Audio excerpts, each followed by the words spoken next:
Por ahí algunos dirían humo blanco, pero desde Johannesburgo, Sudáfrica. Nuevos incorporados al BRICS. Vaya novedad. Parecía que la cosa iba a tardar, que iba a ser más complicada, pero no solo eso. Se han anunciado una serie de creación de comisiones para la implementación de estrategias digitales que permitan el comercio entre estas naciones. Vamos a hablar sobre este tema con Ezequiel Vistoletti, maestro universitario, analista geopolítico y además conductor del canal de YouTube Demoliendo Mitos de la Política. Ezequiel, humo blanco, a Venus BRICS. Hola Bienvenido. Jota, ¿qué tal? Hola a la audiencia y sí, un día histórico verdaderamente, sin dudas. Impresiones de los 6 incorporados. A ver, ¿qué ves ahí? Bueno, ya antes de que comenzara la cumbre, ya aparecía como un posible parteaguas en este camino iniciado por el mundo hacia la reconfiguración del orden mundial. ¿Por qué aparecían estas expectativas? Bueno, por un lado, por la posibilidad de la expansión de los miembros del BRICS, por otro lado, por la posibilidad de que determinara los primeros pasos respecto a una moneda común o al menos respecto a el establecimiento de una moneda de referencia para los intercambios entre las partes del BRICS, entre los países del BRICS, de manera de que un proceso, una transacción de compra y venta entre Brasil y China o entre Rusia y Sudáfrica fuera realizada con esta unidad de cambio sin la necesidad del dólar, algo importantísimo.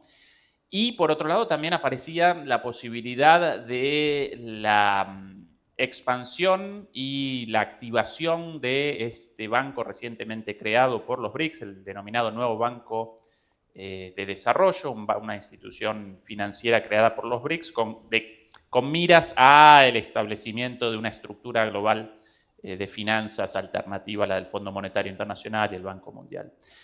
Bueno, y ya desde el principio, desde el inicio de la cumbre, los discursos de todos los miembros, por un lado parecían alineados y por otro muy firmes respecto a la claridad, respecto al norte en común, compartido por todos en cuanto a el establecimiento de un nuevo orden, todos remachaban la necesidad de nuevas estructuras financieras, de nuevas estructuras de financiamiento, de un cambio en el orden unipolar, de cambios en las Naciones Unidas, de la necesidad del desarrollo del sur, de la necesidad de cooperación. Bueno, muchísimas de las cosas repetidas por muchos de nosotros, los analistas críticos, durante muchísimo tiempo, de repente aparecían presentes, de repente aparecían en los discursos de líderes políticos tan distintos como Lula,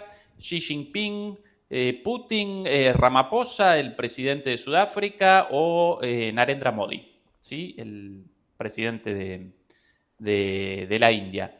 Bueno, con lo cual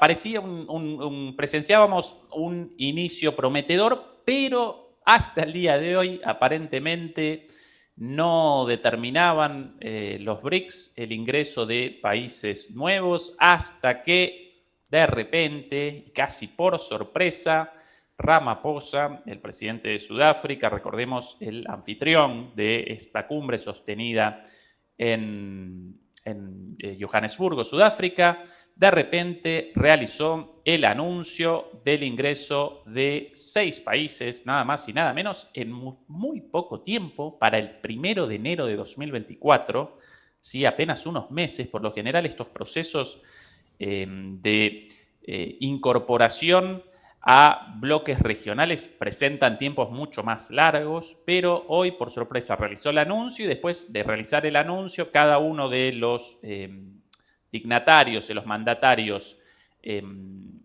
pertenecientes a los países de los BRICS, presentaron algunas cuestiones más específicas respecto a esto.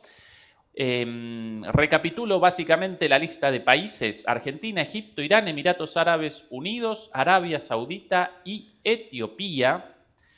De esta manera, el BRICS, el cual ya representaba al 40% de la población mundial, bueno, ahora... En este momento del análisis te quiero proponer algo. Analizamos todos Sí. los miembros incorporados, a excepción de Argentina, a quien dedicamos, ¿te parece un video específico?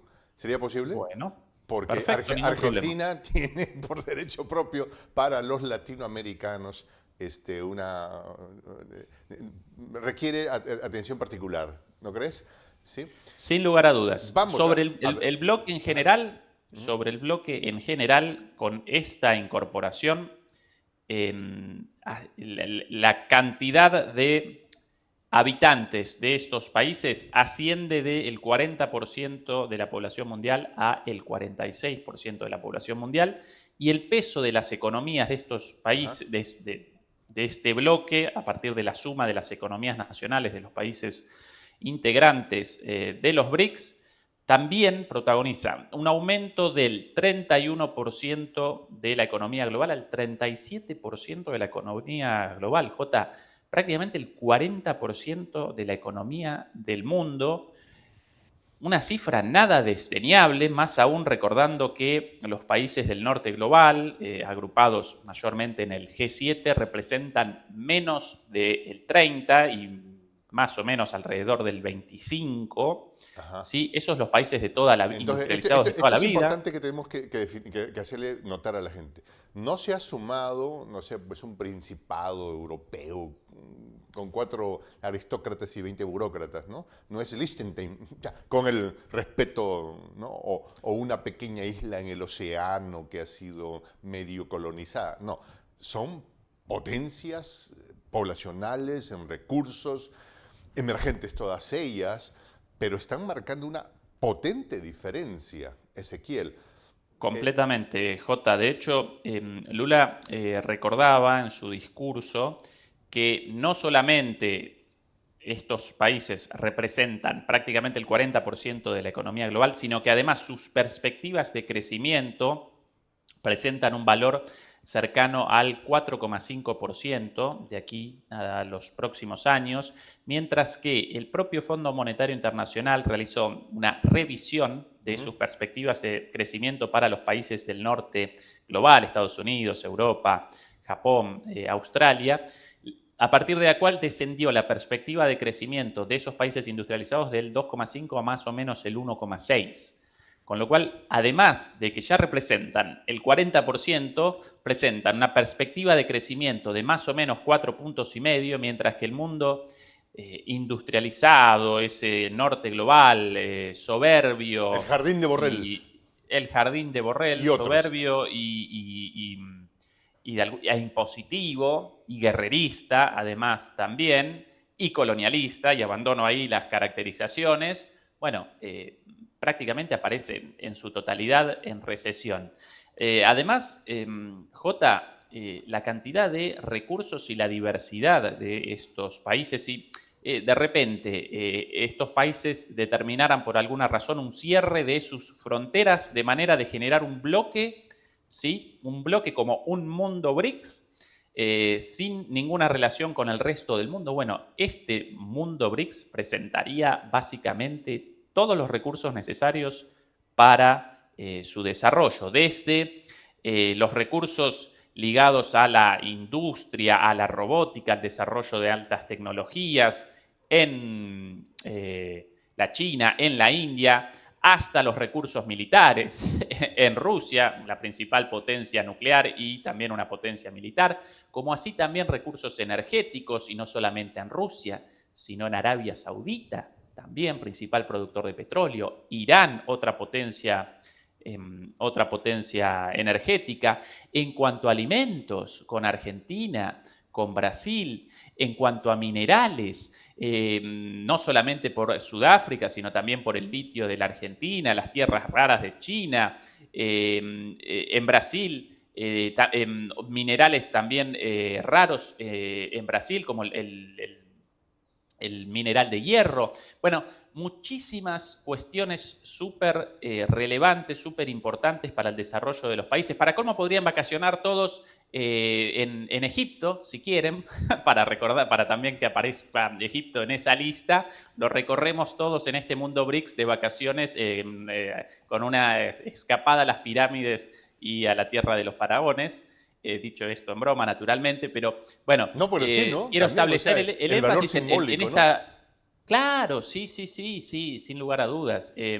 Y con el ingreso de estos países aparece el foco en el mundo islámico, pero de manera geopolíticamente astuta, en el sentido de que no solo participa Arabia Saudita, sino que participa también Irán. Estos Exacto. países hasta hace poco, antes de la mediación de China, parecían enemistados a muerte. Hoy aparecen mucho más cerca y este ingreso genera la posibilidad de que ambos participen para no generar diferencias en el ingreso, primero uno, después el otro, entre estas potencias regionales, ambas con muchísima relevancia en el mundo musulmán, una sunita, la otra chiita, con recursos energéticos, A mí se me petróleo, ocurre con gas, lo recursos con lo que está militares. diciendo, habría que ir ahora mismo a uno de estos dos países y poner una bandera del BRICS en el estrecho de Hormuz, porque ese Tal es cual. el punto de tensión más grande del planeta, por el petróleo. Y precisamente con esa bandera, naturalmente, de alguna manera canalizaría las tensiones de manera positiva. Esa otra de las Porque características, es Irán y Arabia Saudita, se han estado destrozando históricamente. directa e indirectamente a través de guerras proxy, como las llaman. Pero bueno, esa otra de las características de los BRICS, el hecho de que pueden participar países muy distintos, incluso a veces países con fuertes tensiones entre sí, porque la lógica del BRICS responde a la multicentralidad, a un mundo multicéntrico, algunos lo llaman multipolar, yo lo caracterizo como multicéntrico en el sentido de que los países pueden establecer relaciones de cooperación, de interdependencia en los ámbitos convenientes para ellos, sin que eso determine necesariamente que deban todos responder a la misma jefatura, al mismo mandato, al mismo liderazgo, como en el caso de Estados Unidos, con la misma ideología, con la imposición de determinados valores, políticas y economías, ¿sí? Cada quien puede participar según su conveniencia, de acuerdo a sus características, a su diversidad, sin lugar a dudas, puede participar acá libremente sin que nadie establezca de alguna manera categorías o un cinturón obligatorio para todos, como por ejemplo lo establece Estados Unidos a través del Fondo Monetario Internacional y el Banco Mundial en el caso de la economía, o a través directamente de sus injerencias políticas cuando no militares. Así que esa es otra de las características, y el hecho de que puedan participar estos países representa una muestra de ello. No recordé a Emiratos Árabes Unidos también, otra potencia petrolera, pero también una potencia financiera. Así que si queremos bancos, bueno, los bancos de los Emiratos Árabes Unidos nos pueden ayudar en este mundo BRICS.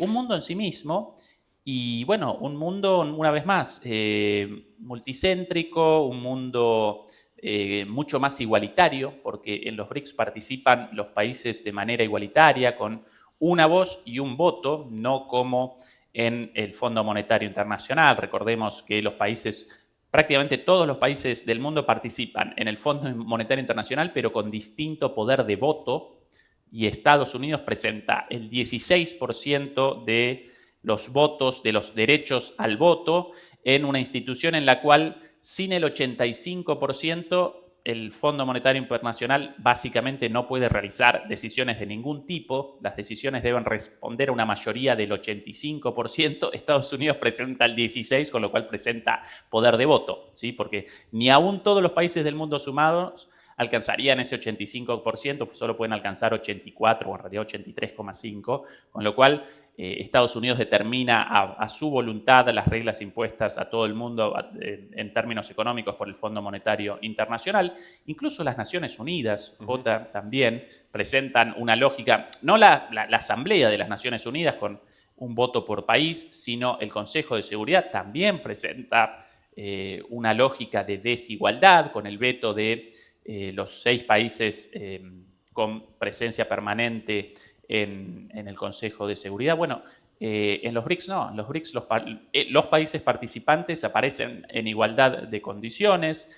¿Qué más? El Banco del BRICS, la posibilidad de desarrollo e incluso de aquí a poco de financiamiento sin condicionalidades políticas como las del Fondo Monetario Internacional. Bueno, en realidad, Jota, recapitulando todo esto, una piedra fundamental en la construcción de un nuevo orden mundial mucho más plural, mucho más diverso, seguramente con conflictos y tensiones también, porque eso representa parte de las relaciones entre las personas y entre los países, pero un mundo mucho más igualitario, mucho más diverso y con un rol para los países del sur mucho más importante. Así que una muy buena noticia lo de hoy y verdaderamente sorpresiva porque ya comenzaban los agoreros a machacar con que finalmente esta cumbre no determinó absolutamente nada y cosas por el estilo, algo en realidad falaz, porque la sola existencia de los BRICS en su estado actual ya determinó un cambio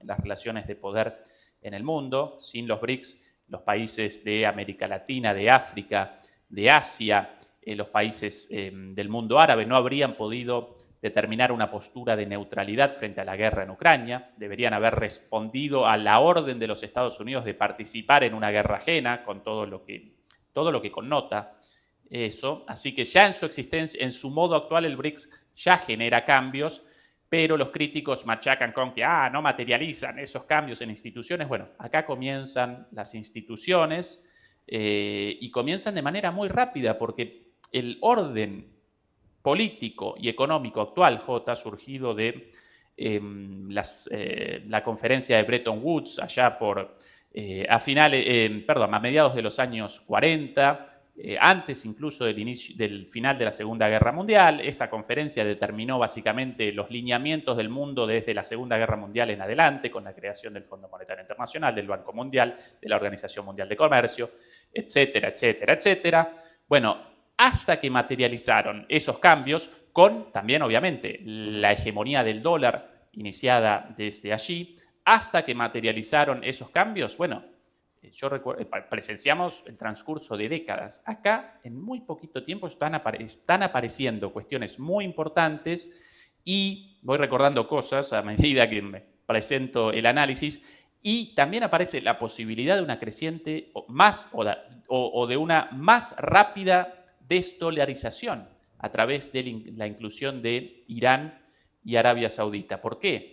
Porque esos países y con Rusia también, naturalmente, con su enorme producción petrolera, determinan la existencia del petrodólar, ¿sí? O dicho de otra manera, el hecho de que el dólar represente la moneda de referencia para la venta de dólares aparece como uno de los pilares de la hegemonía del dólar a escala global. Y el dólar, representa uno de los basamentos para la hegemonía estadounidense. Bueno, con Arabia Saudita y con Irán y con Rusia, bueno, presenciamos un paso más hacia la desdolarización del petróleo, ¿sí? El fin del petrodólar.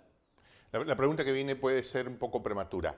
Había una larga lista, o sea, por supuesto, la felicidad es muy, muy compartida, pero había una larga lista desde Venezuela hasta otros de los que incluso no se sabían sus respectivos nombres. ¿Se sabe algo o qué percepción tienes de este proceso? Evidentemente hubiera sido también un juego tonto incluir de la noche a la mañana 32 economías más y realmente eso se hubiera convertido en una bolsa de gatos.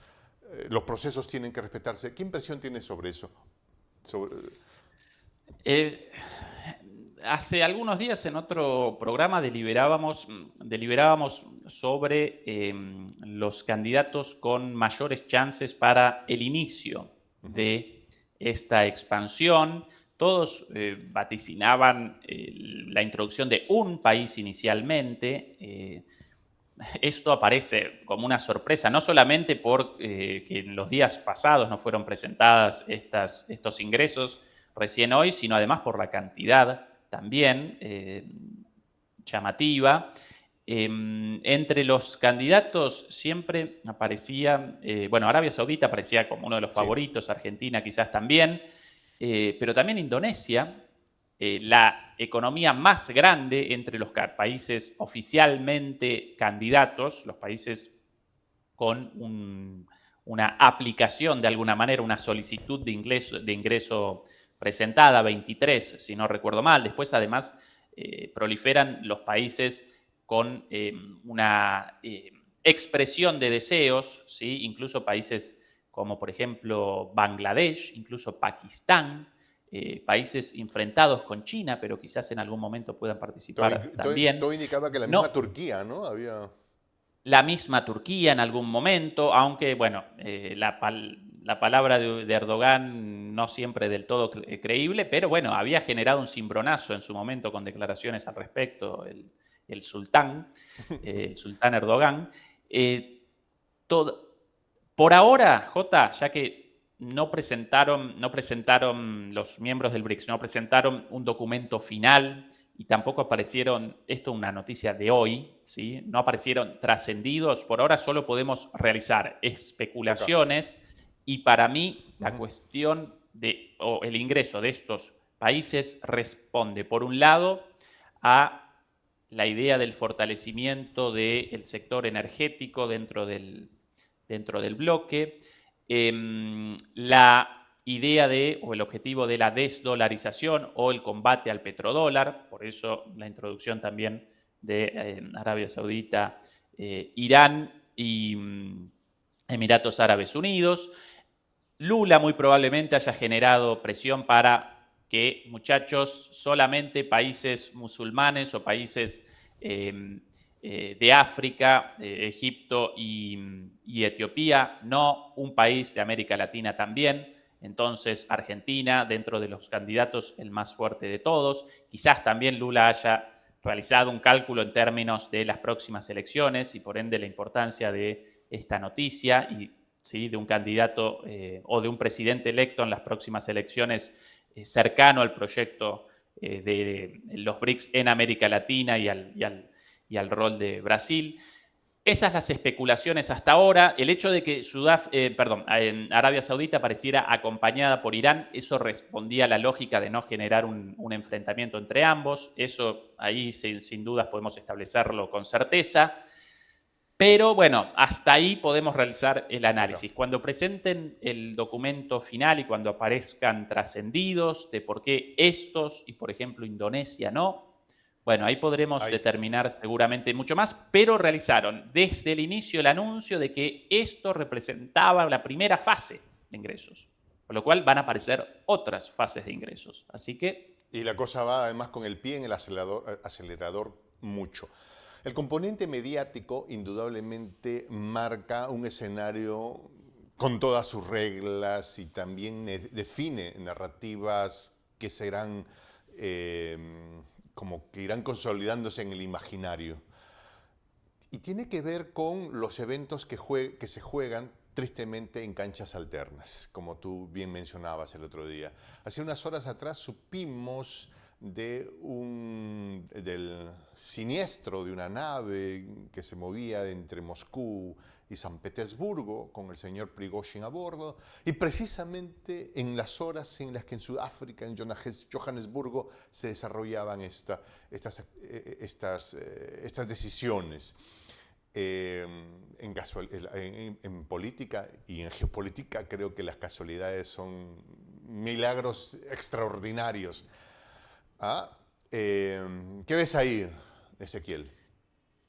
Jota, antes de responder por lo de Prigozhin, respondo a la primera parte de tu pregunta sobre la importancia de los medios con respecto a los BRICS. A pesar de la importancia histórica de este anuncio, hasta entrada la tarde de los países europeos, la noticia no aparecía en ninguno de los grandes medios occidentales. Ni en El País de España, ni en Fígaro de Francia, ni en Spiegel de Alemania, ni en el New York Times, ni en el Washington Post. ¿Quién presentó No existimos. la primicia de esto con la transmisión en directo de los discursos, un pequeño canal independiente y crítico, demoliendo mitos de la política, es el grado de Felicitaciones. importancia, es el grado de importancia de los medios de comunicación silenciando un hecho histórico, increíblemente, hasta que ya no pudieron más, difícil, ¿no? El sol tapado con la mano, difícil, hasta que tarde o temprano debieron presentar la noticia en segundas, terceras, cuartas páginas, una noticia histórica como esta. Bueno, vos, yo, Jota y otros canales independientes ya lo presentábamos desde el principio, pero es el rol constitutivo de las visiones del mundo de los ciudadanos de a pie de los medios de comunicación. Y en cuanto a lo de Prigozhin, bueno, ¿por dónde comenzar?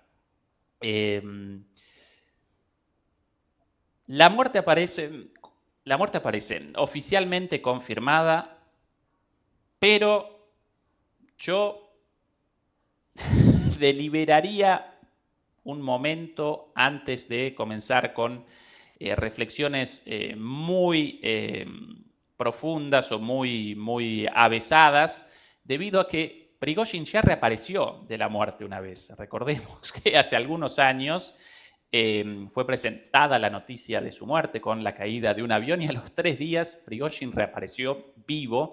Esa simulación de su muerte fue generada en su momento, si no recuerdo mal, en África, ¿no? Con la caída del vuelo en el cual supuestamente él aparecía, por él mismo, con un objetivo. Acá aparentemente carece de sentido para el propio Prigozhin generar la escenificación de su muerte, pero eso debe aparecer. Ahí yo no abandono por completo Okay. eso, por un lado. Más allá de eso, a esta hora de hoy, con la recuperación de 10 cadáveres, aunque no reconocidos, de un avión caído en Moscú, perdón, cerca en las afueras de Moscú, aparentemente en tránsito desde Moscú a San Petersburgo. Bueno, coincidencias, accidentes, difícilmente. Primero presentaron la versión de un accidente y de un atentado por las características del vuelo. Esto, uno puede acompañar los vuelos en tiempo real a través de distintas aplicaciones en la red. Bueno, por características en la velocidad y en la altura de vuelo, difícilmente esto haya representado un accidente, no fueron realizados pedidos de auxilio en ningún momento. Respecto a la hipótesis del atentado, también circulante en los inicios de todo esto, de una bomba, bueno, aparentemente no aparecen explosiones grandes más allá de el ruido de una explosión, pero no aparece en las imágenes la explosión y la desintegración del avión en el aire, producto de una bomba o un atentado de este tipo en el aire, con lo cual la idea del derribo a partir de o bien un misil o bien artillería antiaérea, básicamente una ametralladora antiaérea, van apareciendo como las versiones más plausibles de todo esto. Llama la atención que en este avión participaban o aparecían en la lista de miembros de tripulantes, no solamente Prigozhin, sino también Utkin, el fundador de Wagner verdaderamente y a todas las luces el cerebro militar detrás de Wagner. Prigozhin realizaba muy bien el trabajo de venta y de promoción y de reclutamiento, pero el cerebro militar, naturalmente, aparecía en un militar como Utkin, un ex servicios especiales de Rusia, un ex militar perteneciente a los servicios especiales de Rusia. Bueno, también en la lista de tripulantes aparecían otros oficiales de Wagner, de los directivos de Wagner, lo cual llama la atención porque esta gente estaba consciente de su importancia y de su vulnerabilidad y de la posibilidad de ataques, atentados, con lo cual todos subidos al mismo avión al mismo tiempo, llamativo. Respecto a los posibles, bueno, recapitulo lo dicho hasta acá. Bueno, lo más probable, un ataque desde tierra, ¿sí? No un accidente, no un atentado. Una buena parte de Wagner subida al avión. ¿Quién podría haber perpetrado esto? Bueno, difícilmente los ucranianos. De hecho, Zelensky ya rechazó la participación, difícilmente. Servicios de inteligencia estadounidenses o británicos, difícil también, porque carecen, no porque no lo quisieran, carecen de ese alcance, carecían de llegada a Prigozhin, si no habrían determinado su eliminación mucho tiempo antes. Aparentemente esto respondería a las internas políticas dentro de Rusia y las disputas Pero pregunta acá, entre... pero Sí, Zelensky dice que no fui, ¿no es una señal más bien de, ajá, si tú dices que no, y con el historial que tiene el señor de Kiev, es como, de digamos, acuerdo. ajá, Ahora, Jota, para vos, si Zelensky pudiera determinar la muerte de Prigozhin, ¿no la habría determinado tiempo antes, especialmente cuando machacaba las fuerzas ucranianas en Bakhmut? ujú. No puede. No, lo hubiera querido, sí, sin duda, completamente de acuerdo con vos en ese sentido, Jota, pero ni Zelensky podía cometer un atentado, realizar un ataque contra Prigozhin, ni Estados Unidos, ni la CIA no podían. Lo hubieran querido, pero no podían, y lo hubieran querido tiempo atrás también, cuando Wagner generaba una expansión de su influencia en África y todo eso en detrimento de la presencia de Estados Unidos y de Francia, ¿no? Ok. en esas regiones. Para mí esto responde mucho más a esa disputa interna entre Wagner, entre el Ministerio de Defensa, disputa la cual en última instancia generó el motín, por llamarlo de alguna manera, de Wagner hace 2 meses, ese motín ¿Putin tan gana extraño. algo con esto? ¿Cómo? ¿Putin gana algo con esto? Bueno, En medio del BRICS. para, para sí, bueno, ¿O si es alguna que relación temporal de caso, ya tanto no podemos determinar ok, si aparece alguna relación en la cotemporalidad, en la coincidencia en el tiempo de ambas cosas, pero para Putin esto determina la salida o la desaparición de quien en su momento respondía a sus órdenes y de alguna manera realizaba para Rusia y para Putin un trabajo sucio. Para Rusia realizaba el trabajo sucio de la ofensiva en Bakhmut, una ofensiva con muchísimas bajas, una ofensiva muy difícil, con muchísimas pérdidas. Bueno, quienes realizaron esa ofensiva, principalmente mercenarios de Wagner, por lo tanto, muertes ahí de mercenarios y no de soldados rusos. Y, perdón, realizaba esa función muy bien, porque conquistaron Bakhmut cuando las tropas rusas incluso sí, porque este señor hubieran hizo trincheras podían, con las uñas podían, y... pero con un precio altísimo. Podían, pero con un precio altísimo. Entonces, para ese trabajo, los Wagner, ¿sí? Con todas sus características. Pero además, Prigozhin realizaba un trabajo para Putin dentro de la política interna, ¿Cómo porque a queda? través de Sí. las críticas a Shoigu, el ministro de Defensa, a Gerasimov, el jefe del Estado Mayor, cuando Putin quería, de alguna manera, un reto a su ministro de Defensa, al jefe de las Fuerzas Armadas, en lugar de participar él o aparecer él en esa cuestión, él aparecía siempre a lo lejos como el decisor, como el árbitro, y alguien realizaba esa crítica en su nombre. ¿Sí? Muy inteligentemente, él aparecía como el titiritero de estas disputas internas. ¿Sí?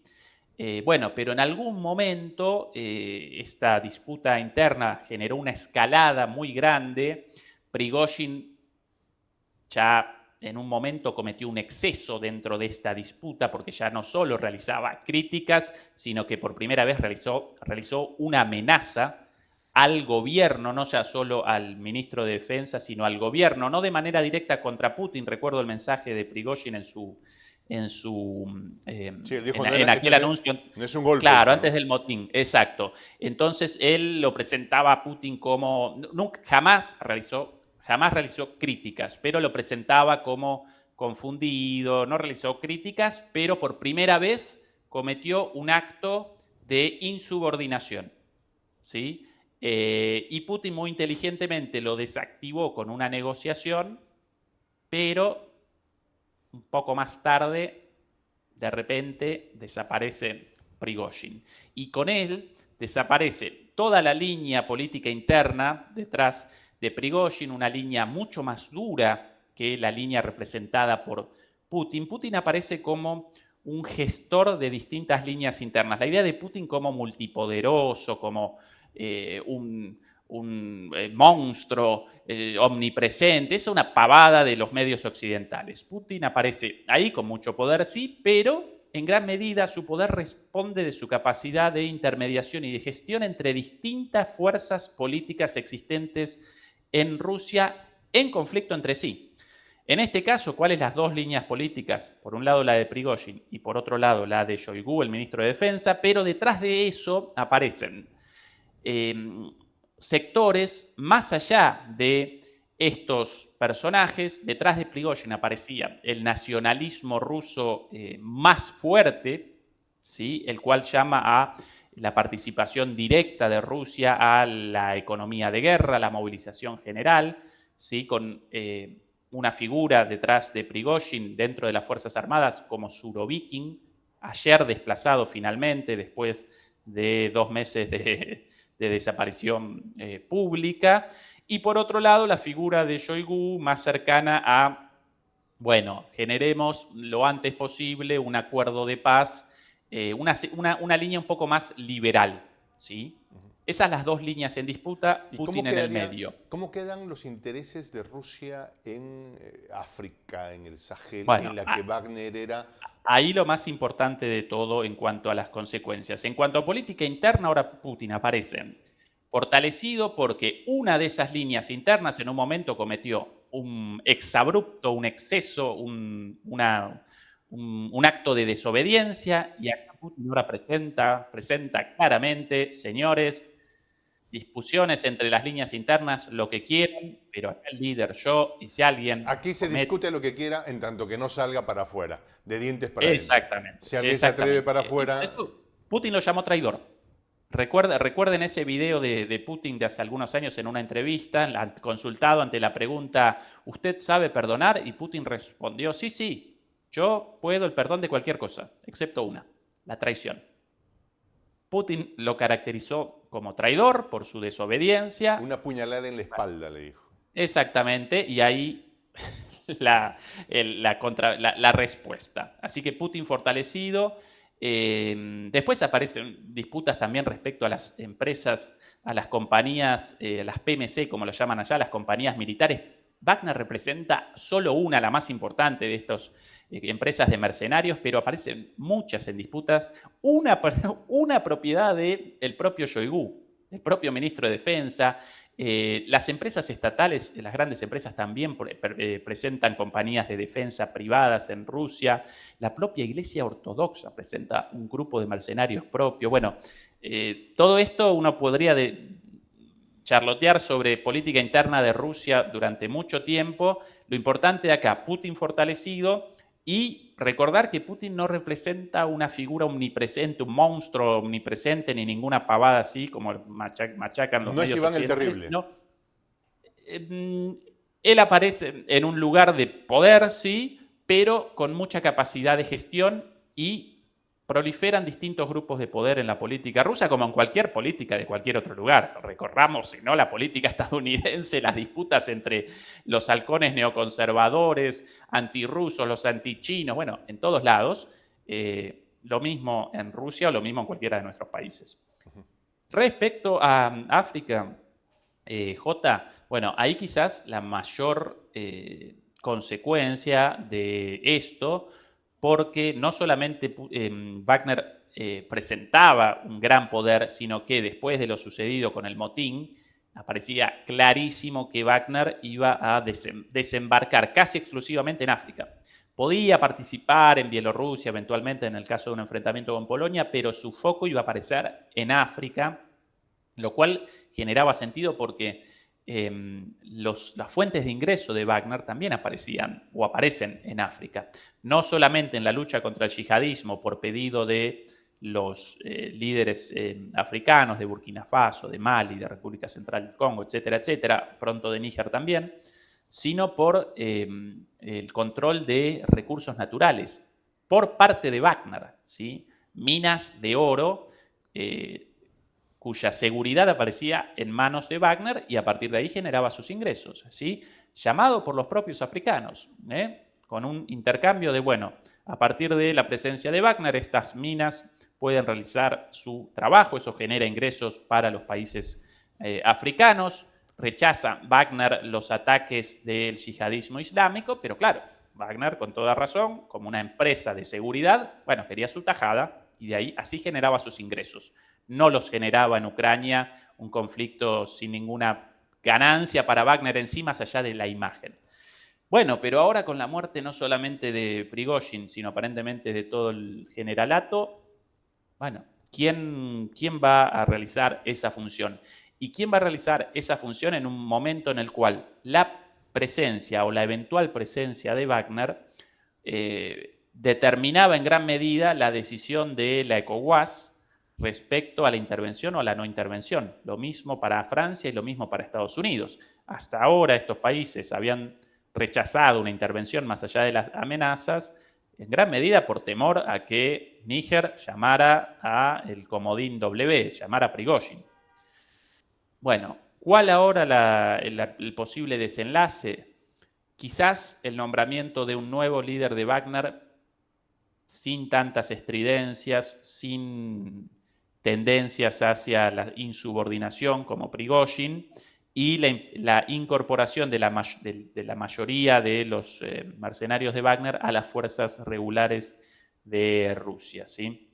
Así que esa mi interpretación de lo sucedido tanto durante el motín como ahora con este episodio, por no llamarlo ataque a este avión, es al menos mi interpretación en clave de la política rusa. No va a generar cambios en la guerra en Ucrania, porque Wagner participó para una cuestión específica, Bakhmut, y después abandonó la guerra en Ucrania. Ahí la guerra no presenta cambios, aparece perdida para Ucrania y posiblemente de aquí a poco Rusia comience con avances mucho más fuertes en el territorio una vez destruida la gran mayoría de las Fuerzas Armadas ucranianas en esta contraofensiva fallida. Sí podría desencadenar cambios muy importantes en África, ¿sí? Okay. Bueno, así están las cosas. Tremenda noticia con la que comenzamos la jornada. Se incorporan 6 nuevos miembros a lo que se llamó BRICS hasta este momento. Habrá que ver qué nueva denominación tiene ahora. Uno de los grandes incorporados es Argentina, a quien por derecho propio le vamos a dedicar un programa en especial. Ezequiel Vistoletti, muchas gracias por habernos acompañado. Un placer, Jota. Hasta la próxima. Mi nombre es Juan José del Castillo, el J. Gracias por haber estado con nosotros. Me despido con esta expresión en el quechua milenario, en el quechua de los incas, Tupananchiskama, cuya traducción al español es hasta que nos volvamos a encontrar.